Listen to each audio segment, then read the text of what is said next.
అందరికీ నేను మీ Bhargavi. Welcome to our channel Bhargavi ముచ్చట్లు. ఈ వీడియో అయితే దసరా నవరాత్రి స్పెషల్ వీడియో అనమాట. అయితే నేను నవరాత్రి రోజు ఫస్ట్ డే పూజ ఎట్లా చేసుకున్నాను, నవరాత్రులు చేసుకోవడానికి నేను ఏమేమి ప్రిపరేషన్స్ చేసుకున్నాను, ఎట్లా ఫాలో అవుతాను కంప్లీట్ వీడియోలో అయితే చెప్పేస్తాను అనమాట. వీడియోని స్కిప్ చేయకుండా చూడండి. అండ్ పూజలో మనం చేసే కొన్ని పనులు, కొన్ని పొరపాట్ల గురించి కూడా వీడియోలో డిస్కస్ చేశాను. వీడియోని ఎక్కడ స్కిప్ చేయకుండా చూడండి. దేవీ నవరాత్రుల్లో ఇది ఫస్ట్ డే వీడియో అనమాట. అంటే ఈ వీడియో నిన్నటిదనమాట. ఈ రోజు మాకు ఎర్లీ మార్నింగ్ పొద్దున్నే 5:30కి అయితే మంచినీళ్ళు వచ్చేసినాయి. సో నేను మంచినీళ్ళు వచ్చే టైంకి లేచేసి ఫస్ట్ 2 బిందెలు నీళ్లు పట్టేసుకున్నాక నెక్స్ట్ అయితే ఇంకా బయటికి వెళ్ళిపోయి ముగ్గు అయితే వేసేసుకొని వచ్చేసిన. ముందు రోజు నైట్ కిచెన్లో గిన్నెలు, ప్లాట్ఫామ్, షింక్, ఇంకా స్టవ్ ఇవన్నీ కూడా బాగా నీట్గా క్లీన్ చేసుకొని పెట్టేసుకున్నాను అనమాట. నెక్స్ట్ డే మార్నింగ్ హడావిడి అవ్వకుండా ఉంటుందని. అండ్ ఇక్కడ మీరు చూస్తున్నారా డోర్ మ్యాట్లు ఇంకా కర్టెన్స్ అన్నీ కూడా అంటే ఈ రోజే అంటే పొద్దున్నే ఉతికేసి అన్నీ ఆరేసినాను అనమాట.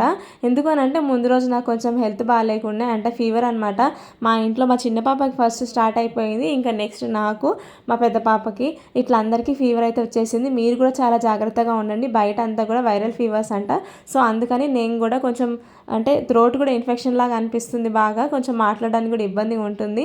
అందు గురించి అని అల్లం టీ అయితే పెడుతున్నా, కొంచెం మిరియాలు అల్లం వేసేసి. ఇంకా నెక్స్ట్ మా హస్బెండ్ ఇంకా మా పాప చూసిర్రా, ఆయన బెడ్షీట్లు అన్నీ ఉతుకుతూ ఉంటే ఈయన కూడా పోయి ఆడుతూ ఉంది. మా చిన్న పాప మా పెద్ద పాప ఇద్దరు కలిసి. పండగలప్పుడు ఇల్లు క్లీన్ చేసే పని ఒక 1 వీక్ ముందే చేసేసుకుంటాము. కానీ నాకు మాత్రం ఫీవర్ ఉండడం వల్ల కుదరలేదనమాట. అందుకని ఇంక ఇదే రోజు అయితే కొంచెం పని అయితే చేసుకోవాల్సి వచ్చింది. అందుకే బాగా లేట్ అయిపోయింది. అండ్ ఇక్కడ మీకు ఇల్లు తుడిచేటప్పుడు ఒక టిప్ అయితే చెప్తాను, అంటే చాలా యూస్ఫుల్ అవుతుంది. మీరు ఒకసారి ట్రై చేసి చూడండి. ఇల్లంతా బాగా నీట్గా ఊడ్చేసుకున్న తర్వాత నెక్స్ట్ అయితే మాప్ పెట్టేసుకున్నా, అంటే తడిగుడ్డ పెట్టేస్తున్నాను అనమాట. సో రెగ్యులర్గా ఫాలో అయ్యే ఒక విషయం అయితే మీతో ఇక్కడ షేర్ చేసుకోవాలనుకుంటున్నాను. మనం ఇల్లు తుడిచే నీళ్ళలో కొద్దిగా కల్లుప్పు అయితే వేయాలి, అంటే గుప్పెడు అనమాట మన చేతిలో నుంచి. నెక్స్ట్ అందులోనే ఒక టీ స్పూన్ అంత పసుపు వేసుకోవాలి. ఇందులో ఒక నిమ్మకాయ కూడా కట్ చేసుకొని వేసుకోవాలన్నమాట. నా దగ్గర ఈరోజు అయితే నిమ్మకాయ లేదు కాబట్టి నేను కట్ చేసుకొని వేయలేదు ఇందులో. మీరు మాత్రం ఖచ్చితంగా ఒక నిమ్మకాయ ఉంటే మాత్రం కట్ చేసేసుకొని వేసేసుకోండి. నెక్స్ట్ ఏదైనా ఫ్లోర్ క్లీనర్ కానీ కంఫర్ట్ కానీ ఏదైనా వేసుకుంటే స్మెల్ బాగుంటుంది. ఈ నీళ్ళతో కనుక మనం ఇల్లు తుడుచుకుంటే ఇంట్లో నెగిటివ్ ఎనర్జీ ఏదైనా ఉంటే కూడా పోతుంది. ఇల్లు కూడా బాగా నీట్గా క్లీన్గా కనిపిస్తుంది అనమాట. ఇది ఒకసారి మీరు ట్రై చేసి చూడండి, రిజల్ట్ మీకే తెలుస్తుంది. పూజ సంగతి పక్కన పెడితే ఇంట్లో చిన్నపిల్లలు ఉన్నారంటే అమ్మలకి అసలు పనే తీరదు. పొద్దు నుంచి సాయంత్రం వరకు వీళ్ళతోనే సరిపోతుంది. కానీ ఇలాంటివి చేసుకోవాలంటే తప్పదు, కొంచెం కష్టపడాల్సిందే. చిన్న పాపకి బ్రేక్ఫాస్ట్లో కానీ ఓట్స్ మిక్స్ అయితే నేను ప్రిపేర్ చేస్తున్నాను అనమాట. ఈ పౌడర్ వీడియో అండ్ మా పాపకు పెట్టే ఉగ్గు పౌడర్ వీడియో కూడా నేనైతే మన ఛానల్లో అప్లోడ్ చేసిన. ఎవరికైనా ఇంట్రెస్ట్ ఉంటే చూడండి. ఇంకా మా హస్బెండ్ స్నానంకి వెళ్తే అదైతే పక్కన బయట నించొని నాన్న నాన్న అని పిలుస్తూ ఉంటుంది. ఎప్పుడు వాళ్ళ నాన్న చుట్టూనే తిరుగుతూనే ఉంటారు. ఆడపిల్లలు అంటేనే అంతే కదా. ఇంకా నెక్స్ట్ అయితే మా పెద్ద బాబు కోసం, మా హస్బెండ్ కోసం అయితే దోశ వేసి ఇచ్చేసి వాళ్ళిద్దరికి పండ్ల చట్నీ అయితే చేసి ఇచ్చేసింది అనమాట. వీళ్ళు టిఫిన్ చేసేసి కొంచెం రిలాక్స్డ్గా ఉంటేనే మనకి ఇంట్లో పని అయితే అవుతుంది. ఇంకా నెక్స్ట్ అయితే పిల్లలిద్దరికి స్నానం చేపించేసి వాళ్ళిద్దరిని రెడీ చేసేసి వాళ్ళకు పని అయితే అప్పచెప్పిన, స్లేటు వలపం ఇచ్చేసి వాళ్ళని రాసుకోమని. అంతలోపు నేను కూడా ఫ్రెష్ అప్ అయిపోయి ఇంకా కిచెన్లోకి అయితే వచ్చేసినాను అనమాట. ఫస్ట్ డే రోజు అమ్మవారు అంటే నవదుర్గల స్వరూపంలో అమ్మవారు శైలపుత్రి దేవిగా ఉంటారంట. సో అందుకని నేనైతే ఈ నవదుర్గ అవతారాలకైతే పూజ చేసుకుంటాను. మరికొందరు మాత్రం బాల త్రిపుర సుందరి దేవి, గాయత్రి దేవి పేర్లుగా ఇట్లయితే పూజించుకుంటారనమాట. అంటే ఎవరిష్టం వాళ్ళది, ఎవరి అలవాటు వాళ్ళది. కానీ ఈ నవదుర్గల స్వరూపాలు మాత్రం కేవలం విజయవాడ కనకదుర్గమ్మ గుళ్ళో అలాగే శ్రీశైలంలో ఉన్న గుళ్ళో అయితే ఈ అమ్మవార్లను అయితే అలంకరిస్తారంట. నాకు మాత్రం ఈ నవదుర్గల స్వరూపాలకు పూజ చేసుకోవడం అలవాటు అయిపోయింది చాలా సంవత్సరాల నుంచి. అంటే ఎందుకు ఇట్లా నేను అలవాటు చేసుకున్నాను అంటే దుర్గమ్మ అంటే దుర్గా నవరాత్రులు కదా ఇవి, దుర్గమ్మ స్వరూపాలకి కదా మనం పూజ చేసుకోవాల్సింది. అందు గురించి అని నేనైతే ఈ నవదుర్గ తల్లులకు అయితే పూజ చేసుకుంటాను అనమాట. ఫస్ట్ డే రోజు శైలపుత్రి దేవికి కట్టుపొంగలి నివేదన చేయాలంట. సో అందు గురించి అని కట్టుపొంగల్ అయితే చేస్తున్నాను. ముందైతే కుక్కర్లో కొంచెం పెసరపప్పు వేసి బాగా దోరగా వేయించి పెట్టేసుకున్నాను. అందులోనే కడిగిన బియ్యం, పెసరపప్పు వేసేసి 3 గ్లాసులు నీళ్లు పోసేసి ఇంకా విజిల్ అయితే పెట్టేసుకుంటున్నాను అనమాట కుక్కర్లో. ఇందులోనే కొద్దిగా సాల్ట్ కూడా వేసి మూత పెట్టేసుకోవడమే. 3 విజిల్ వచ్చిన తర్వాత మనం తాలింపు పెట్టేసుకుంటే పొంగల్ అనేది రెడీ అయిపోతుంది. నేను టిఫిన్లో కూడా చేస్తాను ఒక పొంగలి, కాకపోతే గట్టిగా కాకుండా బాగా లూజ్గా చేస్తాను అనమాట. అంటే పిల్లలు తినేటట్టు ఇష్టంగా. సో ఇది మాత్రం ప్రసాదానికి కాబట్టి కొంచెం గట్టిగా వచ్చేటట్టు అయితే చేసుకుంటున్నాను. మరోవైపు కుక్కర్ విజిల్ వచ్చేలోపు లోపు దేవుడి దగ్గర ఈ షెల్ఫ్ అంతా కూడా క్లీన్ చేసుకుంటున్నాను. మీ అందరికీ ఇంకో యూస్ఫుల్ విషయం ఇక్కడ ఇంకోటి చెప్పాలి. అమావాస్య తర్వాత మాత్రమే, అంటే అమావాస్య అయిన నెక్స్ట్ డే థర్స్డే వచ్చిందంటే మాత్రం అస్సలు ఖచ్చితంగా వదిలిపెట్టకుండా దేవుడి దగ్గర ఫోటోలు, అంటే దేవుడి గుడి కానీ మందిరం కానీ ఈ ఫోటోలు అంటే పటాలు కానీ అన్నీ కూడా క్లీన్ చేసుకోవాలన్నమాట. జనరల్గా అందరూ వారానికి ఒకసారి లేదా నెలకోసారి దేవుడి ఫోటోలు అయితే క్లీన్ చేసుకుంటూ ఉంటారు. కానీ నేను మాత్రం ఇట్లా అమావాస్య అయిన తర్వాత నెక్స్ట్ డే అయితే ఫోటోలు క్లీన్ చేసుకుంటాను అనమాట. అంటే నాకు తెలిసిన వాళ్ళు ఒకరైతే చెప్పారు, ఇట్లా అమావాస్య తర్వాత నెక్స్ట్ డే అమ్మవారి ఫోటో అంటే ఫోటోలు కానీ ఇవన్నీ కూడా క్లీన్ చేసుకోవాలని. సో నేను అట్లా అది ఫాలో అవుతూ ఉన్నాను. ఇప్పటికీ అదే అలవాటు అయిపోయింది నాకు. చాలా మంది అనుకుంటారు రోజు దేవుడికి పూజ చేస్తే రోజు అభిషేకం చేసినట్టు విగ్రహాలకి ఫోటోలో కూడా కడగాల, ఫోటోలో కూడా రోజు కడిగి బొట్లు పెట్టాలా, లేదా వారానికి ఒకసారి పూజ చేసినా వారం వారం ఫోటోలు ఇవన్నీ కడగాల అని చెప్పేసి అనుకుంటారు. కాదండి, అవసరం లేదు. మీరు ఎప్పుడైనా సరే నెలకు ఒక్కసారి మాత్రమే, అయితే మీ పీరియడ్స్ అయిపోయిన తర్వాత మీరు ఇల్లంతా క్లీన్ చేసుకుంటే అప్పుడైనా మీరు అన్నీ క్లీన్ చేసేసుకొని ఫోటోలు కూడా కడిగేసుకోవచ్చు. లేదు అనుకుంటే కనుక ఇట్లా అమావాస్య అయినాక నెక్స్ట్ డే అయితే కనుక మీరు ఫోటోలు అన్నీ క్లీన్ చేసేసుకొని మీరు పూజ చేసుకోవచ్చు అనమాట. నెక్స్ట్ ఇక్కడ ఫోటోలు కడిగేటప్పుడు మీకు ఇంకో ఇంపార్టెంట్ టిప్ కూడా షేర్ చేయాలనుకుంటున్నాను. అయితే మీరు వాటర్తో కడిగితే కనుక డైరెక్ట్గా ఫోటోలు అనేవి బాగా పాడైపోతాయి.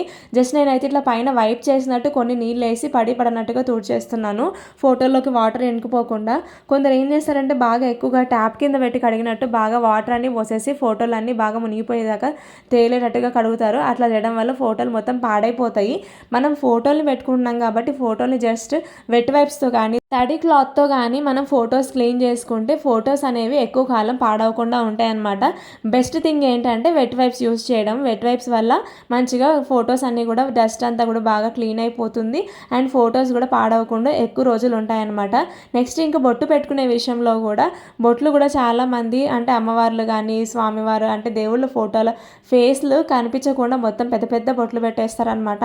అట్లా పెట్టడం వల్ల అసలు మనకి తెలీదు అక్కడ ఎవరున్నారని. అందుకని మీరైతే చిన్న చిన్నగా బొట్లు పెట్టడానికి ట్రై చేయండి. ఎక్కువ మట్టుకు బొట్లతోని ఫోటోలను అయితే నింపేయకండి. నేనైతే దేవుళ్ళ ఫోటోలకి గంధం ఇంకా కుంకుమ బొట్లు పెట్టడం ఫినిష్ అయిపోయిన తర్వాత ఈ మందిరంలో అయితే పెట్టేసుకుంటాను అనమాట.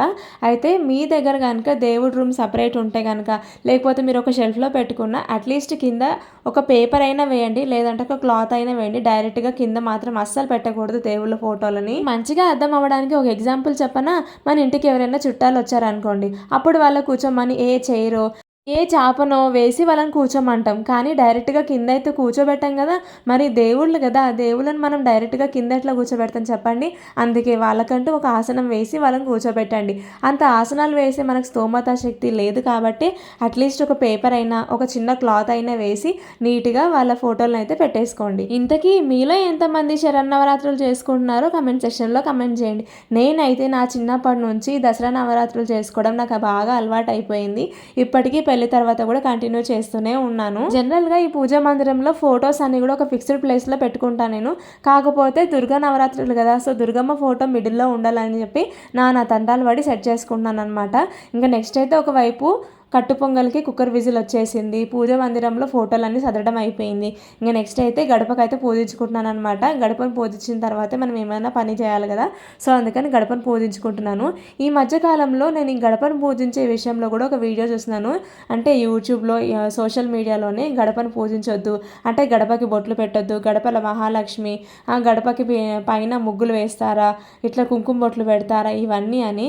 అసలు ఇవన్నీ చెప్పండి, ఎక్కడెక్కడ నుంచో పుట్టుకొస్తున్నాయి. కానీ మన పాతకాలం నుంచి మన అమ్మమ్మలు మన అమ్మ వాళ్ళు అందరూ ఇట్లనే చేసేవాళ్ళు కదా. గడపని లక్ష్మీదేవిగా భావించి గడపకి పూజ చేసి బొట్టు పెట్టి ఇట్లా ముగ్గు అయితే వేసేవాళ్ళు. దాన్ని ఇప్పుడు తప్పు అనడం ఎంతవరకు కరెక్ట్ చెప్పండి. ఏది ఏమైనా గడపకి ఇట్లా పసుపు రాసి బొట్టు పెట్టి ముగ్గు వేస్తే నా గడప నిండుగా ఉంటుంది. ఆ రోజు ఆ ఇల్లు కూడా కలకలలాడుతూ అంతే నిండుగా ఉంటుంది. సో నేనైతే ఇంకా హెడ్ బాత్ చేసుకున్నాను కాబట్టి హెయిర్ అయితే బాగా డ్రై చేసుకుంటున్నా.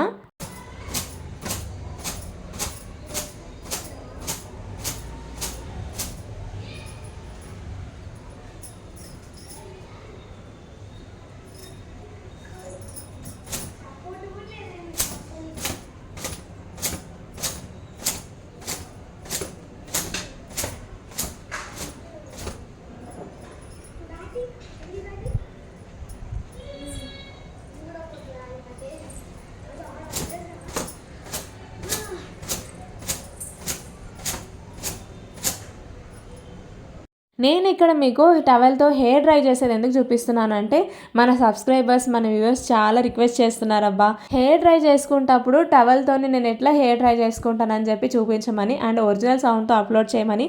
సో వాళ్ళు రిక్వెస్ట్ చేశారంటే చేయకుండా ఉండలేం కదా. సో వాళ్ళ కోసం అయితే ఈ వీడియోలో అయితే ఇంక్లూడ్ చేసిన అనమాట.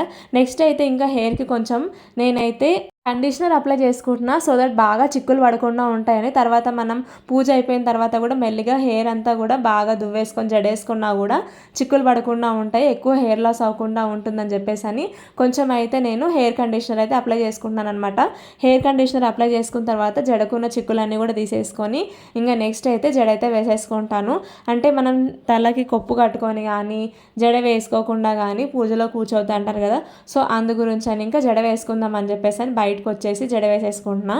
అన్నట్టు మీకు ఇక్కడ ఇంకో ఇంపార్టెంట్ విషయం చెప్పాలి. హెడ్ బాత్ చేసిన దగ్గర నుంచి హెయిర్కి ఆయిల్ అప్లై చేసుకునే వరకు హెడ్ బాత్ చేసేటప్పుడు ఏమేమి రూల్స్ ఫాలో అవ్వాలి, హెడ్ బాత్ చేసిన తర్వాత మన హెయిర్ని కేర్ ఎట్లా చేసుకోవాలి అండ్ చిక్కులు ఎట్లా తీసుకోవాలి, తలకి ఆయిల్ ఎట్లా అప్లై చేసుకోవాలి, నేను నా హెయిర్కి ఆయిల్ ఏం యూజ్ చేసుకుంటాను, ఆ ఆయిల్ ఎట్లా ప్రిపేర్ చేసుకుంటాను, ఇవన్నీ కూడా లాస్ట్ వీడియోలో కంప్లీట్ హెయిర్ కేర్ వీడియో అయితే చేసిన అనమాట.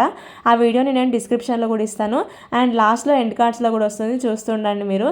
అండ్ జడ వచ్చిన తర్వాత కిచెన్లోకి వచ్చేసి ఇంకా నేను పొంగల్ పెట్టేసుకున్నాను కదా కుక్కర్లో, ఆ పొంగలి విజిల్ అయితే వచ్చేసింది. సో ఆవిరి పోయిన తర్వాత పొంగలి తాలింపు వేసుకోవడానికి అయితే అల్లం ముక్కలు, ఎండుమిర్చి, మిరియాలు, కరివేపాకు ఇవన్నీ అయితే కట్ చేసుకొని వేసేసుకుంటున్నాను అనమాట. ఇందులోకి మెయిన్ ఇంగ్రీడియంట్ వచ్చి జీడిపప్పులు ఇంకా నెయ్యి, వీటి ఫ్లేవర్ ఉంటేనే చాలా బాగుంటుంది పొంగల్ అనేది.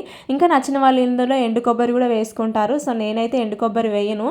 ఇంక ఇది బాగా ఉడికిపోయింది కాబట్టి ఒకసారి కలిపేసుకొని నెక్స్ట్ అయితే ఇంకా పోపు కోసం పెట్టేసుకుంటున్నాను అనమాట. పోపు కోసం కొద్దిగా ఆయిల్ వేసుకొని అందులోనే కొద్దిగా నెయ్యి కూడా వేసేసుకుంటున్నా. ఇందులోనే కొంచెం శనగపప్పు, మినపప్పు, ఆవాలు, జీలకర్ర, కట్ చేసుకున్న అల్లం ముక్కలు, మనకు కాజు ముక్కలు కట్ చేసి పెట్టుకున్నాం కదా జీడిపప్పు, అవి, కరివేపాకు, మిరియాలు ఇవన్నీ కూడా వేసేసుకొని బాగా మిక్స్ చేసుకొని ఈ ఉడికించిన పెసరపప్పు అన్నంలో అయితే కలిపేసుకోవడమే. ఇది ఉడికించేటప్పుడు కొద్దిగా సాల్ట్ కూడా వేసుకున్నాను కాబట్టి మళ్ళీ సాల్ట్ అయితే యాడ్ చేసుకోవాల్సిన అవసరం లేదు.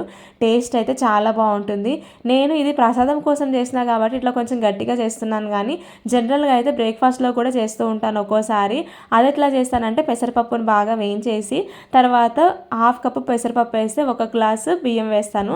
ఈ రెండు కలిపేసి కొంచెం సాల్ట్, కొద్దిగా పసుపు వేసి కుక్కర్ విజిల్ పెట్టేస్తే ఒక 4 విజిల్లకు బాగా మెత్తగా ఉడికిపోతుంది. అది ఉడికిన తర్వాత కొద్దిగా వాటర్ వేసి కలిపేసిన తర్వాత ఇట్లనే సేమ్ పోపు వేసేసి కొద్దిగా కొత్తిమీర కూడా వేసేసి బాగా కలిపేస్తాను అనమాట. అట్లా కూడా టిఫిన్లోకి అంటే ఎప్పుడైనా ఇడ్లీ కానీ దోశ కానీ పిండి కానీ వేసుకున్నప్పుడు టిఫిన్లోకి అంటే బ్రేక్ఫాస్ట్లోకి చాలా బాగుంటుంది. మీరు ఒకసారి ట్రై చేసి చూడండి. నేను ఈ వీడియోని కూడా ఒక షార్ట్స్లో అయితే అప్లోడ్ చేస్తాను. అన్నట్టు మీకు షార్ట్స్ అంటే గుర్తొచ్చింది, మన రెగ్యులర్ వీడియోస్లో అంటే షార్ట్స్లో అయితే నేను ఇక మీదట ఈ 9 డేస్ అయితే నేను 9 డేస్ ఈ కంప్లీట్ నవరాత్రులు ఎట్లా చేసుకున్నాననే షార్ట్ రూపంలో అయితే మీకు అందజేస్తాను అనమాట. అయితే షార్ట్స్లో అయితే వీడియోస్ వస్తాయన్నమాట, చెక్ చేస్తూ ఉండండి. మన ఛానల్ని సబ్స్క్రైబ్ చేసుకుంటే కనుక మన షార్ట్స్ వీడియోస్ కూడా మీకు నోటిఫికేషన్లో వస్తాయి. నవరాత్రులు అంటే పూజ కంటే కూడా జనాలు మనల్ని ఎక్కువ భయపెట్టేస్తూ ఉంటారు. చాలా నిష్టగా ఉండాలి, నిష్టగా చేయాలి. నిజమే, కాదనట్లేదు. కాకపోతే అఖండ దీపం పెట్టుకోవాలి, ఇంకా లేదు అనంటే కలసం పెట్టుకోవాలి అవన్నీ. సో కుదిరితే చేసుకోవచ్చు అఖండ దీపం కానీ కలసం కానీ, లేకపోతే లేదనమాట. మనం మెయింటైన్ చేయగలం అనే శక్తి మనకు ఉంటేనే, అంత ధైర్యం మనకు ఉంటేనే. ఎందుకంటే తర్వాత ఏ చిన్న పొరపాటు జరిగినా మనమే బాధపడాల్సి వస్తుంది, మనం బాధపడతాం కాబట్టి. సో నాకైతే ఇంట్లో 2 చిన్నపిల్లలు కాబట్టి వాళ్ళు ఎక్కువ టైం అయితే స్పెండ్ చేసేది ఇక్కడ పూజ మందిరం దగ్గరనే. నాన్ స్టాప్గా వస్తారు, ఇక్కడ పూజ చేసినట్టు అగరబత్తులతోని, దీపాలతోని, అన్నిటితోని వాళ్ళు ఆడతారనమాట. సో నేనైతే రిస్క్ చేయాలనుకోవట్లేదు. అందు గురించి నేనైతే అఖండ దీపం కానీ కలసం కానీ పెట్టకుండా నార్మల్గా అయితే పూజ చేసుకుంటున్నాను. మార్నింగ్, ఈవినింగ్ పంచోపచార, షోడశోపచార పూజ ఇవన్నీ అయితే చేసుకుంటాను అనమాట. ఇంకా ప్రతిరోజు అమ్మవారికి ఏ అలంకరణ ఉంటుందో చూసుకొని, ఆ రోజు ఏ ప్రసాదం ఉంటుందో చూసుకొని ఆ రకంగా ప్రసాదం అయితే చేసుకుంటాను అనమాట. ఇట్లా సింపుల్గా ఎక్కువ హడావిడి లేకుండా అయితే చేసుకునే అలవాటు నాకు. వీడియోలో చాలా వరకు యూస్ఫుల్ టిప్స్ అయితే మీకు చెప్పినా అనుకుంటున్నాను. అట్లీస్ట్ ఒక్కటైనా మీకు చాలా యూస్ఫుల్ అనిపించిందన్న, ఏదైనా ఒక్కటైనా కొత్త విషయం మీరు తెలుసుకున్నాం అనిపించినా కూడా వీడియోని మాత్రం లైక్ చేయండి. ఇంకా ఛానల్ని ఎవరైనా సబ్స్క్రైబ్ చేసుకోకపోతే మాత్రం వెంటనే ఛానల్ని సబ్స్క్రైబ్ చేసుకోండి. ఇంకా మన ఛానల్లో daily vlogs, cooking videos, hair care videos, skin care videos ఇవన్నీ కూడా రాబోతున్నాయి. అన్నీ మిస్ అవ్వకుండా ఉండాలంటే మీరు వెంటనే ఛానల్ని సబ్స్క్రైబ్ చేసుకోండి. సో ఇట్లా ఈరోజు అయితే దసరా శరన్నవరాత్రుల్లో ఫస్ట్ డే అమ్మవారిని శైలపుత్రి అలంకరణలో అంటే నాకున్నంతలో నాకు తెలిసినంతలో అయితే పూజ చేసుకున్నాను అనమాట. మీలో ఎంతమంది ఈ నవరాత్రులు ప్రారంభించారు, నవరాత్రులు పూజ చేసుకుంటున్నారు అనేది కమెంట్ సెక్షన్లో కమెంట్ చేయండి. అండ్ మీ అందరికీ నచ్చితేనే సబ్స్క్రైబ్ చేస్తారు, కానీ నేను అడగాలి కదా, అందుకని అడుగుతున్నా. వీడియో నచ్చితే మాత్రం లైక్ చేయండి. ఛానల్ని ఇంకా ఎవరైనా సబ్స్క్రైబ్ చేయకపోతే మాత్రం వెంటనే ఛానల్ని సబ్స్క్రైబ్ చేసుకోండి. ఇదన్నమాట ఈరోజు వీడియో. మరో మంచి వీడియోతో మిమ్మల్ని మళ్ళీ కలుస్తాను. అంతవరకు టాటా, బాయ్ బాయ్.